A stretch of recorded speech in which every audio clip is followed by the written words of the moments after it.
Hello, everyone, and welcome to tonight's episode of Fortnightly Frontier, where we discuss all the ins and outs of the brand new, well, not brand new, but the upcoming space MMO, Star Citizen, and its single player companion title, Squadron 42. I am your host, Darjanator, and over there is my good friend Myre. And hello, everyone. Hello, Myre. That was your longest intro yet. I'll just let you know. Oh, that you should have seen me before you joined the podcast. That was that. I could have gone on for minutes. I fell asleep. That was I think I've lost some of my life listening to that intro. Okay. Hello. Yeah. Hello. Yeah. And they ask why I drink so much. It's to keep you quiet. You can't be flapping your lips if you're drinking, I guess. I mean, that's a good point. Can't argue there. So what are you drinking today, dude? This fizzy liquid called Speyside Oak Aged Blonde Ale by Belhaven Brewery. It's one I discovered quite recently. You can actually tell it's oak aged. It does have those flavors to it. Did it let you choose between 3 Pokemon? Oh. Wow. That took a while. Yeah. I'm not a fan of Pokemon, so what are you drinking anyway? I'm drinking some of this Trappiste Rochefort. It's a Belgian beer. It's 11.3% alcohol by volume. Wow. If I combine my two, it would probably be about the same. So I'm not going to be drinking much. Well, I'm going to be drinking the bottle, but somebody taught me that you have to drink that much because of reasons. I think his name was Darjanator. He's a bit finicky when it comes to alcohol. Well, when it comes to good beers, yes. But when it comes to everything else, it's basically just drink as much as you can. Fair enough. Okay, so what are we talking about today, Darj? What are we talking about today? Let's get the show on the road. Today, we're talking about, I was thinking maybe, just a shot in the dark. Stealth. A shot in the dark. And you get on my back for puns. Okay. Well, yeah, so stealth only because mechanic. You get on my back for puns. It's like a back and forth we have. Was that a pun too? That was a pun, wasn't it? A back and forth. You didn't even realize you did it. No, it's because it comes so ingrained into my psyche. Puns are actually pun intentional. Man, let's just get to it, shall we? Before. Yeah. Well, the topic was chosen primarily because just a few days ago, a new ship was announced. A concept sale for the Aegis Eclipse, a new type of ship. Yeah. Something that a lot of people wanted the Saber to be because of its sort of shape, but it is a stealth ship. It's the first of its kind. Is it the first of its kind? Really? The first of its kind? In Star Citizen? I don't think so. The Hornet Ghost, in my opinion, is the first stealth ship in the game. Wow, okay. It's the first stealth bomber. That's true.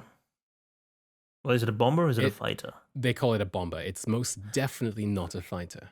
The stealth fighter in the game is still the Saber, and the Saber is a more specialized version of the Hornet Ghost. And the Aegis Eclipse is a stealth version of the Anvil Gladiator, pretty much. Although I think that the Eclipse you just kept switching between two manufacturers. I'm like, what? Yes. Well, in terms of the game and how they work and their roles, because the Anvil Gladiator is a missile boat. That's what it's there. It has like 4 torpedoes and a bunch of stuff, right? But it's tanky. Yeah. It's meant to be there in a fight. People know it's there, and they can either try and take it out or take out whatever it's defending or fighting with first, and it'll add that kind of gameplay thing to it.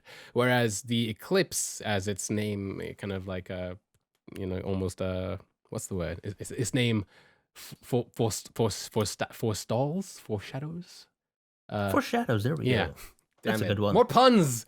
God damn. As its name foreshadows, I was trying not to use foreshadows, but yeah, as its name foreshadows, it's a stealth ship, but it's a stealth bomber. So it's they didn't mention about long range or anything, and I do believe that also in the ship stats, it doesn't have anything that precludes to long flights, but its job is to be stealthed and then to deliver its payload. So it's basically if the gladiator is a warrior in like an MMO, the Eclipse is a rogue, and they do pretty much the same DPS.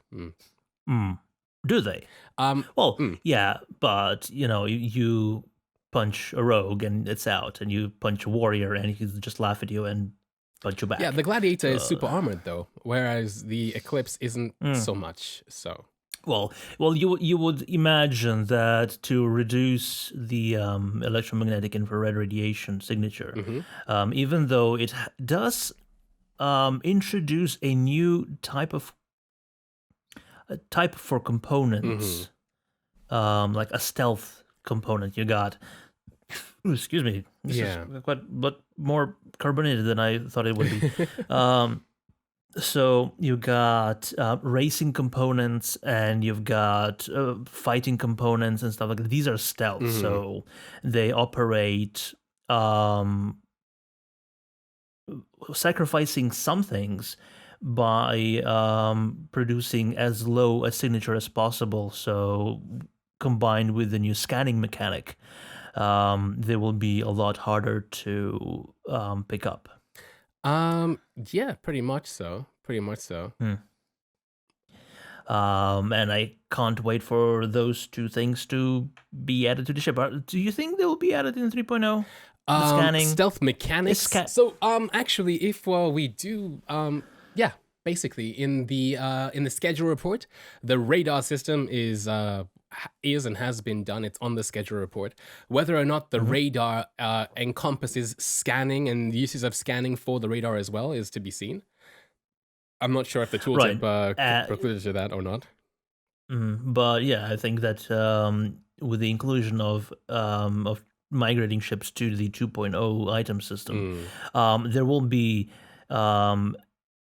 there won't be any more like background configurations in code for a stealth ship or a fighting ship or a racing ship. Basically, you get a shell and you throw in the components, and those components that have their own code modify the way your ship behaves. Insofar as components and component types are concerned, I'm still kind of interested to see what exactly they mean by that, because I mean we do have engines, coolers, and all that stuff, but they're saying basically now we also have stealth engines, stealth coolers, and all that stuff. Well, like I said before, you got racing engines, like engines that overheat a lot and they produce a massive amount of infrared and electromagnetic signatures just to get that much more power and responsiveness. Then you have military engines, for instance, that are made for endurance, or or with the possibility of like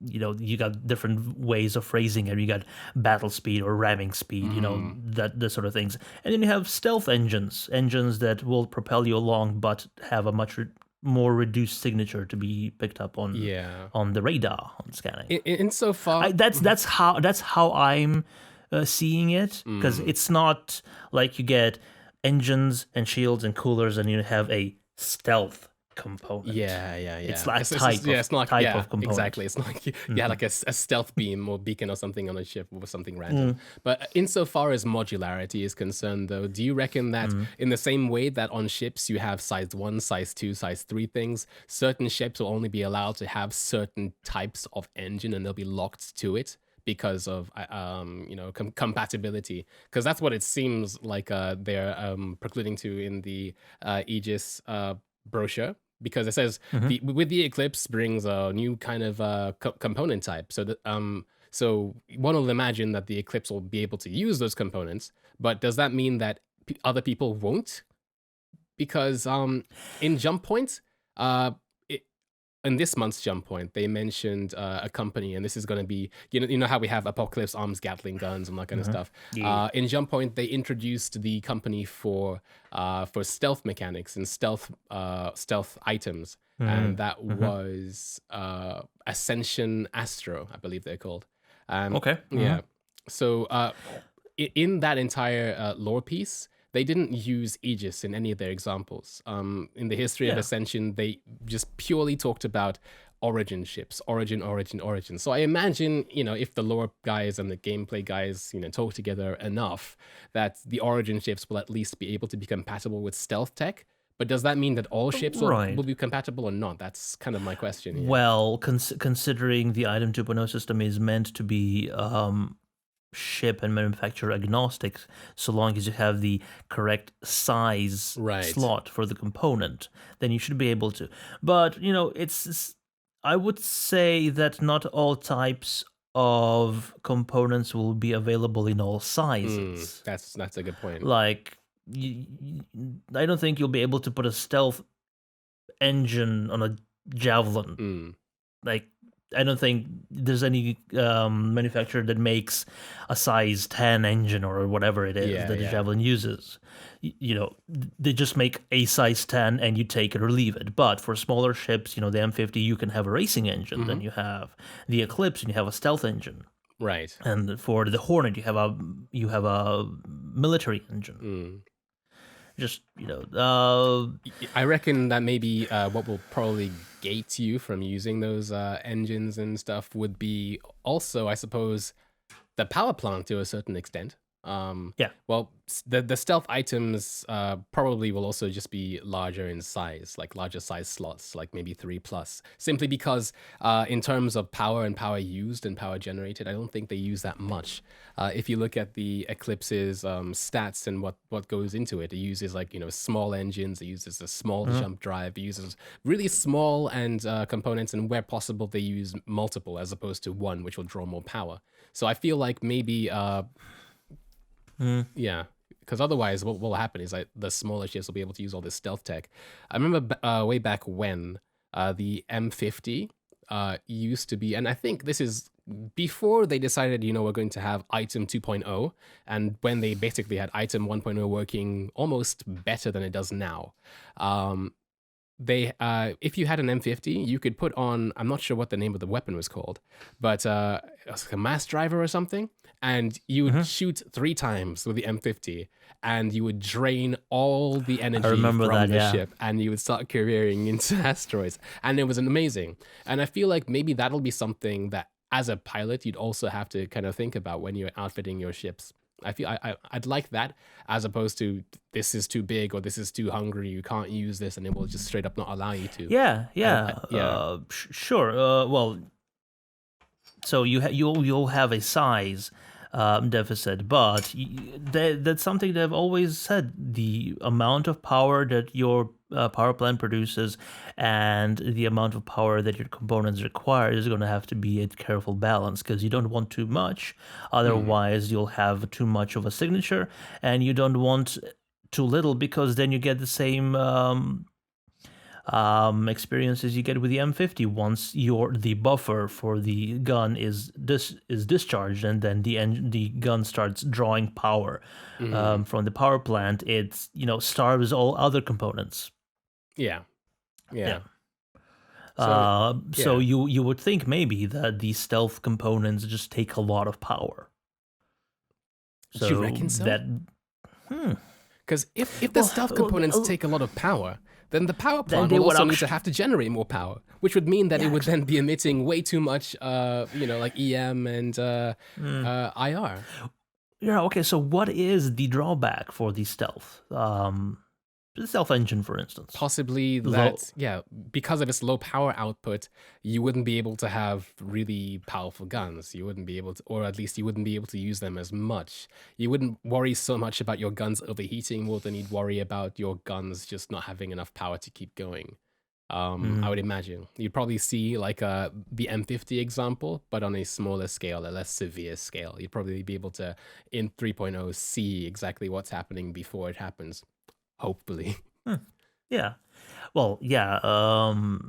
a UI refresh is required to at least to show you how much your power plant is producing and how much all your components require. And then you have the little triangle thing where you can adjust. Yeah. And the power throttle as well. So that's all in the UI, but it does nothing right now. So it's a bit disappointing. It'll be interesting to see how they achieve the balance. To be fair, I mean, like, it's one of those things that they could get really right, or it could go oh so wrong. In terms of people, which is why it's taking so long, because balancing is a bitch. Yeah, I mean, in terms of, people complaining, I think this kind of tech kind of more, I feel like it leans on the side of being underpowered more than it does overpowered. Of course, there's a lot of benefit to be had for having a stealth ship. Right now in Arena Commander, if you were to go into AC with a Hornet Ghost against a normal Hornet, you can see each other from the full 10-kilometer spread of the map. But that's not really the case. That's not what's supposed to be happening. Before they had split Item 2.0 into its own thing, like cordoned off from the rest of the game, the Ghost was more stealthy. It was more difficult to target. And for a long time, the best dogfighters were using the ghosts, because back then, the mechanic was, if you had a ship like a Gladiator, this was back when Missile Commander was a thing, where people would just spam missiles, kill themselves, and spam missiles and kill themselves and come up top. The best fighters are using the ghosts because back then, using a ghost or something that was stealth ship, I think the ghost was the only stealth ship at the time. The Saber wasn't even out then. It not only did you have to be closer to the ghost in order for it to pop up on your screen, but at the same time, it also took longer for your missiles to actually lock on. Now, that's an old mechanic. They took it out with Item 2.0 being sequestered for 3.0, but I wonder if that's how it's going to be when 3.0 comes out. Possibly, because the old Ghost, like I said, had all these things hard-coded in. It didn't rely on a special hull, coatings, and all these stealth components. Indeed, it was just the values of the ship caused it to be this. Yeah, right. So you would imagine that the distance to where your sensors can pick up a ship is directly correlated to your infrared and electromagnetic radiation, and if you can minimize that, you become stealthier. Yeah. Unless you do an active ping, in which case I think the other things need to be taken into consideration. Yeah. Like. But what does has it been explained what an active ping actually does when it comes to scanning? An active ping. I mean, well, active scanning, passive scanning is basically just taking in all the information from outside and trying to determine what it is. But an active is basically you send out a signal and then you get an echo back, and then. So I'm not sure. I mean, I get all this information mixed up sometimes. If it's a viewer that said this is how it is, or if if their source is correct, or excuse me, if it was just wishful thinking. Yeah. But something about you being able to change the range of your active ping, and if you keep it at close ranges, it's more of a circular ring like it is now. And so if it's closer, you press the button and then it'll tell you what's around you, but you can focus it down the line and see what's ahead of you, like on a multiple factor level. Yeah. But I'm not sure if that's official or again a viewer. I think it is official. Yeah, right. I think that's something I told you. But I do think it's official. Should be able to find that and put it in somewhere to go along with this video. Right. Okay. So, but imagine the complete, the perfect stealth ship. Basically, you press 4 and 6 to turn off, or 3, 4, 5, and 6 to turn off your shields, your engines, and your weapons. Okay. So you have 0 emissions. Okay.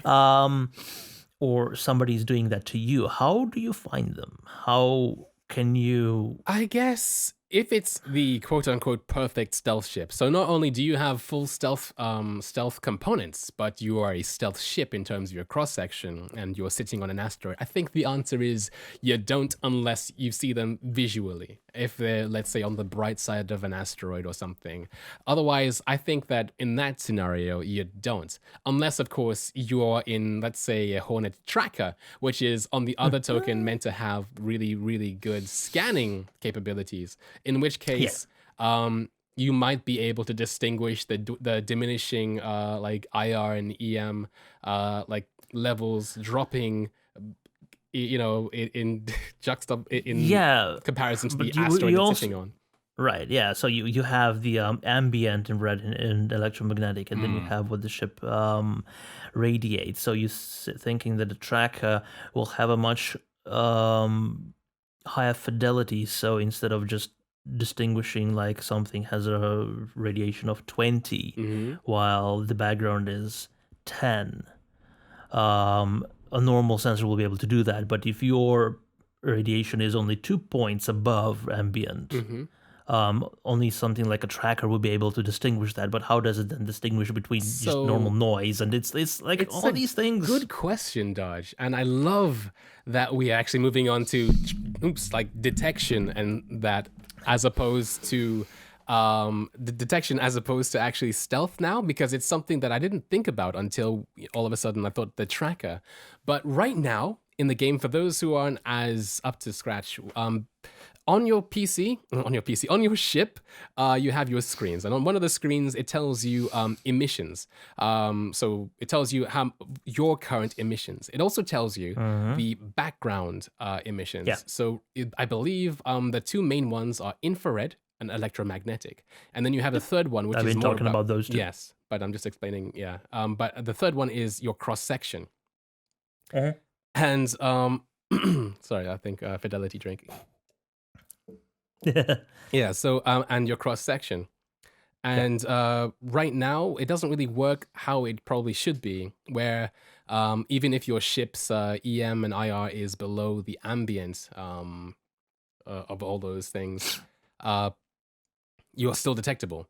But you raise a good question. I mean, I wonder, it's really up to CIG and how they want to do things.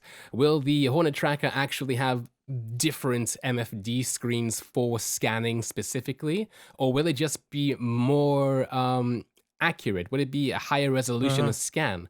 Would it basically tell you, hey, by the way, there's an anomaly here? Or will you as a player see that and have to know actively whether or not that anomaly might be a ship or not? It's interesting. Well, that would actually be a good gameplay mechanic. Like you can only trust a computer so far until it starts making mistakes, and then if you want to have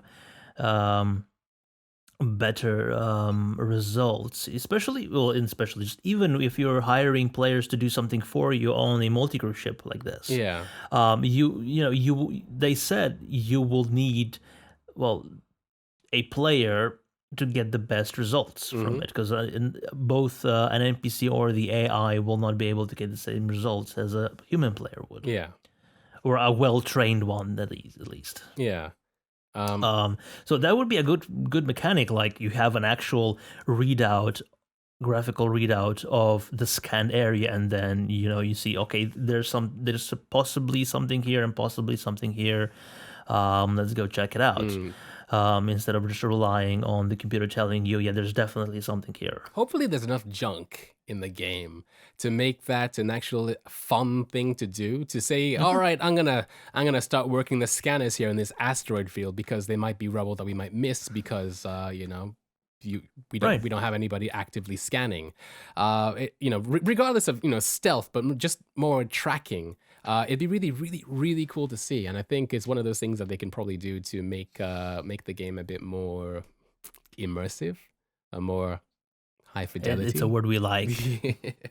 all those words. Say more, Myre. Yeah, because also in the jump point, they mentioned about mining specifically in in and around. I forget the name of the actual system. I remember the name of the one of the planets, No-Go, but in terms of the system itself, they said that there was a really lucrative mining spot. However, miners had to watch out for dangerous gas spots. As a scanner, I suppose maybe those spots might be more easy to detect on a ship that has those kind of scans. That kind of, and Would you imagine those are like mining scanners that are specifically calibrated to also look for those? yeah. Like a military scanner, I don't think really will bother itself with, oh, that's a methane gas and that's a hydrogen gas and Yeah. that's a fart gas. More methane. More methane. A space whale has been here. Yeah. What was I gonna say? Space Damn, whales. you interrupted me. Did I? I'm sorry. No, I let you speak and then I forgot. This happens too much. Drink pause, everybody. 5. Drink pause, yeah. All right. So, you mentioned before. Did you remember what you wanted to say? No. Okay. You mentioned before, like you said, a fully kitted out stealth ship. How would you find it? And that's how we segued into how would a tracker find it. But it's not just, unless they say, oh, by the way, stealth components are just for these ships of this line because the other ones aren't compatible. But I can imagine other ships really benefiting from stealth, especially if you are, say, a hull ship or a starfarer. You may want the power to go to different places, but at the same time, you might also want to think about not having the highest signature in the world. As a less defensible ship, you want to be as quiet as possible as well. So right, like especially if you're a transport ship and need to smuggle something through a system where the cargo you're ferrying is contraband. Like you don't want to be picked up on some random police scanner or a police radar to have a random inspection. Yeah. You want to sneak about. So I can totally imagine a fully stealthed out starfarer or a hull. Yeah, most definitely. I mean, so in terms of how you would do things, would you rather power and security over stealth? Well, you mentioned before how like a fighting ship is like a warrior, but a stealth ship would be a rogue. Yeah. And if we're continuing the D&D not metaphor, but like a simile or comparison. Comparison more, yeah. Comparison more like yes. I always go for a mage or a wizard type of. So what would that be? But if my two choices are either guns blazing or sneaky, I always go for sneaky. Okay. In terms of mage, I would say Eeyore would be a mage, but Eeyore's not even in terms of magic and that's cool. That's true. Yeah. Discombobulation. Well, yeah. You got the Avenger Warlock, I believe it is, with the EMP. EMP. Those are really scary, even right now in 3 point whatever we're in 2 point whatever we're in. Yeah, we're not from the future. Don't worry. Panic over. It's so well done. Like if you're just turning and banking, and you get hit by one of those, engines cut off, and you just start spinning and going the direction you were going. It's so well done. Yeah. Visually as well, right? It's got some really nice audio design. I mean, I wonder what they'll do to balance it in terms of, again, tracking. I mean, sure, you can see if one of those warlocks are powering their ship up in order to come at you, bro. But at the same time, if they're stealthed and then they come at you, how are you going to see that? I feel like when a warlock goes into EMP mode, it should cause all those those telltale signatures to rise exponentially, so you can get a warning that EMP or something has been armed nearby, to give you more of a like a or just a huge spike in the EM spectre when you're running. But here's a good idea actually. Maybe if you are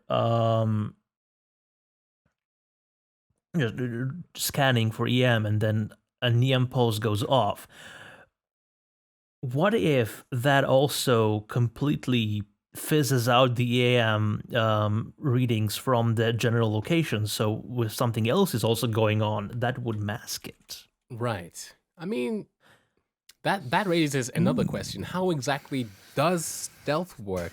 We know that there are We already discussed this. yeah, but we know that Yeah. in the E-War example, they have things like data chaff and that kind of stuff that you dump out, and that occludes your signature because you've dumped something ahead of you. If, let's say, you are the more valuable target with stealth gear, somebody is just about able to see you with their scanners, and then their wingman, their escort, is a warlock, and then they fire up their EMP in between you two, so that all the signatures that you're now feeding into your ship is just the warlock. Will that be enough to dampen out the signatures of the other ship so it can hide itself? I mean, can you physically put your, that's where I was going. Like, can you physically, would you be able to do that? I think as a gameplay aspect, especially since most of space is open, that'd be a really interesting thing. Like drowning out somebody's also signature. Yeah. Yeah, because for instance, with infrared flares, you're already masking another object's infrared signature, or if you're flying straight into a star. I don't know if it's in, but at least it's supposed to be that all you're getting is the harsh noise from the star of the infrared. So it's possible, Yeah. Just having an electromagnetic flare, just to mask out every other electromagnetic signature in the area. Yeah, and different parts of the environment of space will be different by nature. Certain places, there are electromagnetic storms that we've seen imagery of in ATV, for instance. Will where you are in the verse make it more difficult to be detected, or more difficult to detect other ships? And if so, I feel like that'll also kind of factor in to how you want to outfit your ships in a specific area. If if you're in a system that is noisy as hell, if there's like a nebula that's got constant storms, even if you're in an eclipse, maybe you might want to get the louder tech, because comparatively speaking, it'd be the same as if you were in a very quiet area because of the background noise. Or by the same token, you might want to keep using your stealth stuff to be invisible. That's another thing that would be at the same time, if you fly into one of those electromagnetic nebulas and you've got stealth shields that maybe won't be able to protect you from very true, yeah, from the environmental damage you'll be taking on.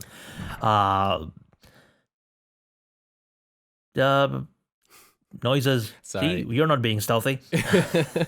But that's very true. And again, it's not that we're having one stealth thing. And we mentioned this earlier. It's not that we're having a stealth module. It's that you can get actual different stealth components. You can get a stealth engine, a stealth cooler, a stealth toilet, So all the grunting and the farting and everything is going to be completely muted out. Is that what you're saying? All you hear is psst, in your tracker. It's like, that may have been a toilet. You never know. But because of that, I mean, you can also then balance. Let's say you're not in a completely stealth bespoke ship. You're not in an eclipse that you want to be as quiet as possible. You're in another ship that you're making sacrifices for stealth. They've mentioned that item grades will come from A to D, depending on how good they are. That might be increased, that might be decreased. I'm not sure what the range is in Elite Dangerous. I think it's to H, maybe?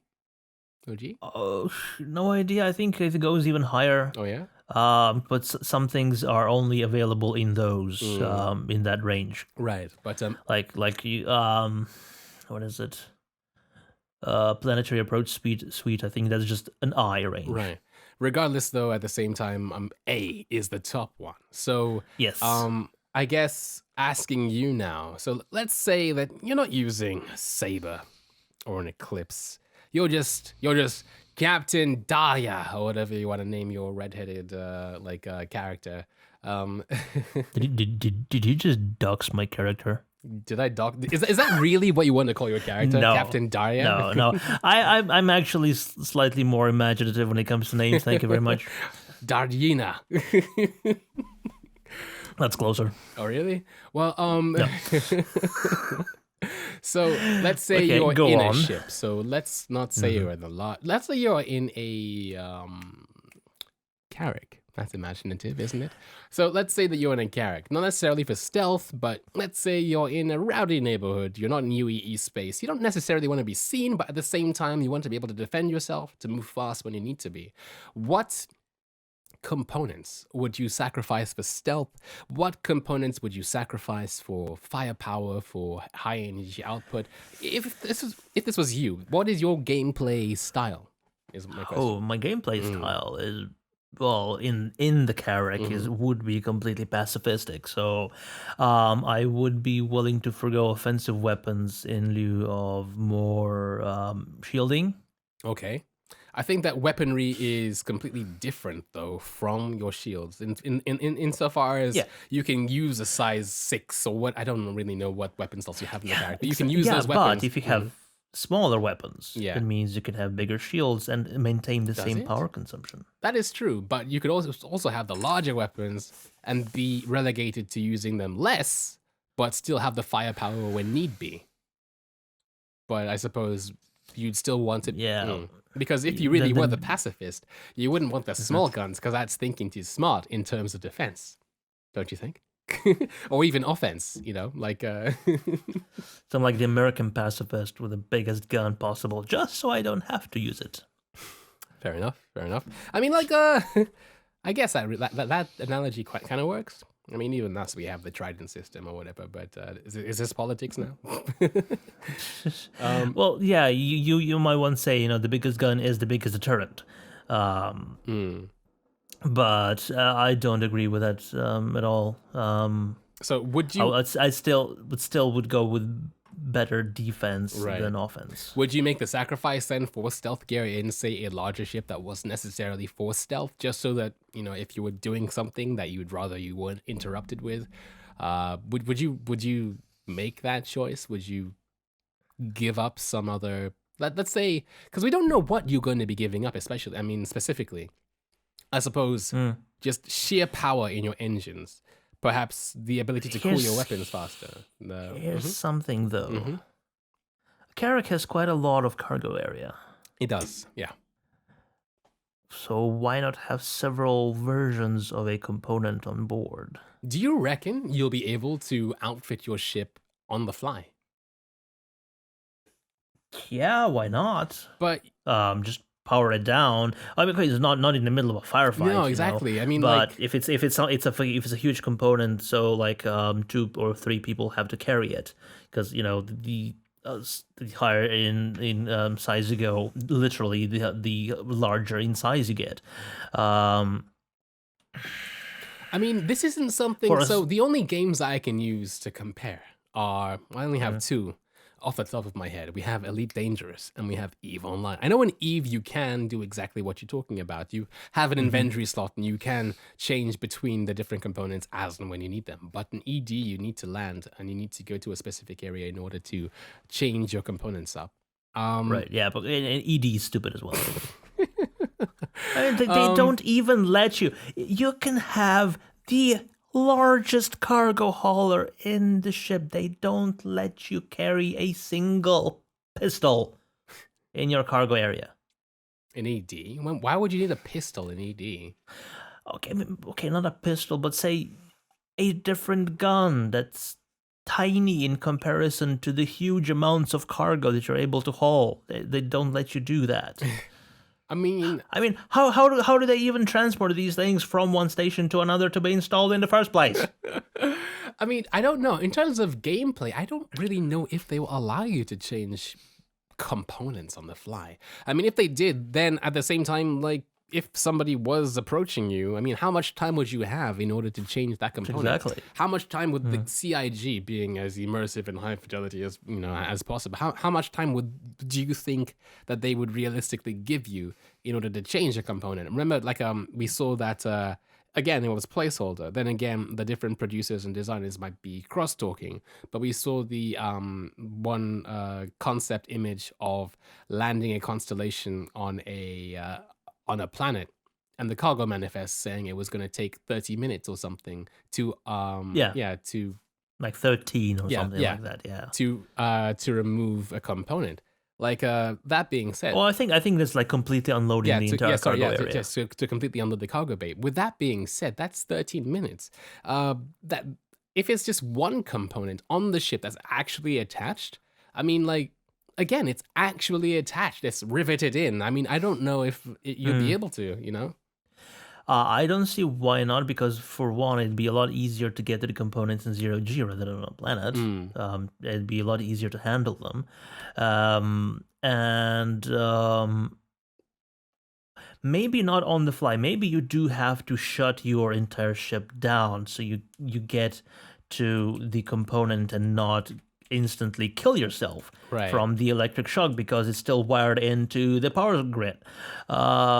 So maybe something like that could be done like right before you jump from one system to another, just in and as a preparation, to customize your ship out for the specific for the environment. Yeah, but if you're rigged out for stealth or for exploration and you get suddenly attacked, I don't think you'll have enough time to completely swap out all the components just so you'll be able to fight better. Right.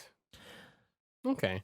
That's cool. I mean, like, it leaves so much to think about, really. I mean, there is so much realism and simulation that Star Citizen is promising that's still completely left out. So as soon when those mechanics come in, the gameplay and the actual feel of the game is going to change drastically. For better or for worse. Yeah. I like how you added that like little caveat at the end. I have this nagging feeling that a lot of people are going to be very vocal on the Reddits and on the forums when those changes arrive. I mean, so the first, I suppose, the first iteration of all this, of all of it, because the radar system is one of the things that they did say they've added, is 3.0. That's when item 2.0 is coming out. That's when all the different components will be cross-talking with each other. I suppose that's really when we'll see, I mean, even without the Eclipse being on the line, I mean, like, I suppose that's when we'll see exactly. I mean, do you think that we'll get Ascension Astro like equipment? No, not yet. You don't think so? I think the entire team right now is just too busy doing whatever it is that they have on the list for 3.0 and last Friday they released a schedule and it's been the PTU and Evocata have been pushed back by a couple of weeks again. Okay. So even with what they have laid out right now, it's probably the busiest CIG has been yet. Last month, speaking about the jump point again, so Ascension Astro is the company in charge of making stealth type items. Last month, they mentioned a different company called Basilisk, and they were made for armor. And in that lore piece, they didn't specifically mention if that was for components per se, but that is another thing that is that you'd be able to add to your ship. So armor. Like a blade of armor, like like augmenting or replacing your hull to withstand projectile ammo. Yeah, interestingly, or actual physical contact. Yeah, interestingly enough, and I feel like this is something that maybe the more lore-oriented guys, like viewers and such, would be, I suppose, more surprised by or interested by, if it ever does happen, is that in that lore piece, they mentioned that Basilisk Arms, I don't remember the actual name of the character who founded it or any of that. I do know that, like, her primary goal wasn't to make the armor but her pet project was trying to make armor also generate power.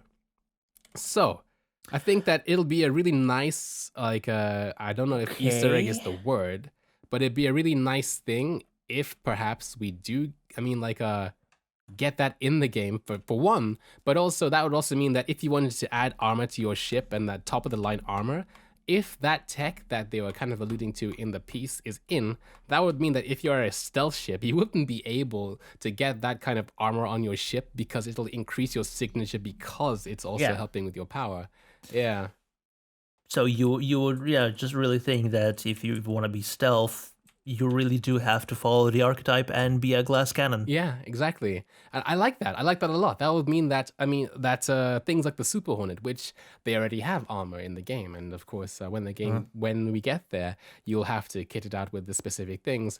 That it will, because of this, have more armor, and maybe hopefully this is also hopefully because in the entire lore piece, the thing's like 2 pages long, they never actually said if, and this lore piece dates back, if we're in 2947 now, it dates back hundreds of years, like Hundreds. Funnily enough, actually, I was watching a stream today, Bristol Boy 88, and he was in an Argo, right? And there is a badge on the ship. He was playing around with the director camera controls, and there's a badge on the ship, and he zoomed in, and right on it, it told you like the serial number of the ship, where it was made, what planet, but also the year it was manufactured. And so this brand new Argo that he purchased, had the manufacture date of, can you guess? Like, give me a rounded number. 2850. So far, 2030. Sorry, no. It was 2032 or something like that. Like it was 900 years old. No. Yeah. No. No, that has to be a mistake. Was it like a 0 with a slash? No. Was it an 8? No, it's like No, 900 years it can't old. be 800 years. There's nothing in this world that's 900 years old except for ruins. It was 900 years old. So I don't know if it's a bug or not, but at the same time, if we look at a more recent example, the Aegis Eclipse, the model that people are buying right now, that's a 2932 model. So it's more recent, but I would maybe somebody when typing the number for the on the texture in Photoshop, instead of typing 2932, they typed in 2032, which is 9 and 0 on the number or right next to each other. So maybe, just maybe. I'm opening my screenshots folder. I did take a picture of this really early today. Oh, I'd like to see that actually. So we'll see if I was. But I won't be able to because the way we record this. But yeah. Indeed. 1 second. There we go. I'm opening it right now. Yeah, 2032. Right. You can see it. Sorry. That has to be a mistake. That really has to be a Those mistake. in chat, you can't see it, but if you watch us on YouTube, you'll be able to see what I just showed Darj. But yeah, it says 2032. Wow. It does. So we'll be able to see like the first proper space trucks or tugs in 15 years. I mean, yay. Yeah, it's gotta be a typo. It really has to be a typo. It's not a founding date. I mean, if I just open it up again, so I can see it.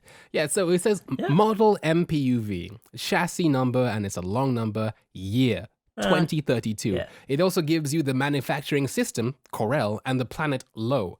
So that's all there. That's all in lore. And Bristol Boy went onto the star map to check if lore existed and to see if it all tied in. Okay.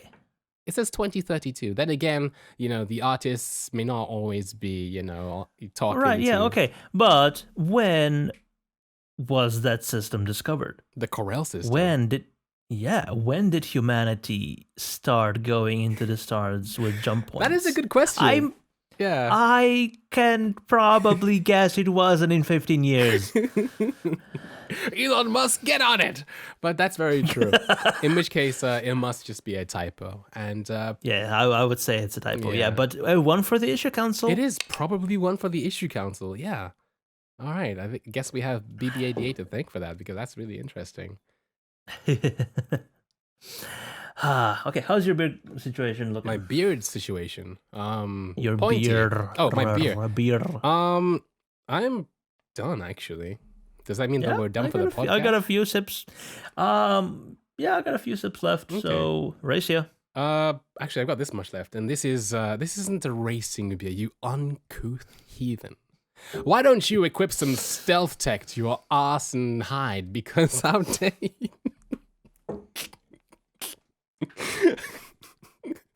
It reminds me of a joke. Why is leather armor best for stealth? Why is leather because it's made of hide. Yes.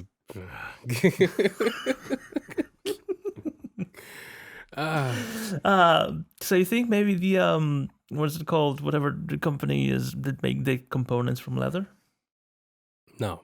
We're talking about Ascension Astro here. How dare Yeah, you? it's Ascension Astro. No, I don't think so. Yeah. Anyway, that's a really interesting thinking point actually in terms of well, I guess they have so many of these stickers. Not the leather components, right? Not the leather components. The other thing we're talking about.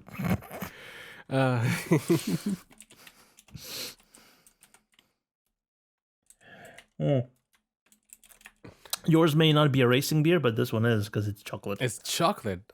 Who Nothing races? spells racing more than chocolate. You know, I'm surprised that we haven't seen any speed run like streams on social eating yet. So maybe you could be the first.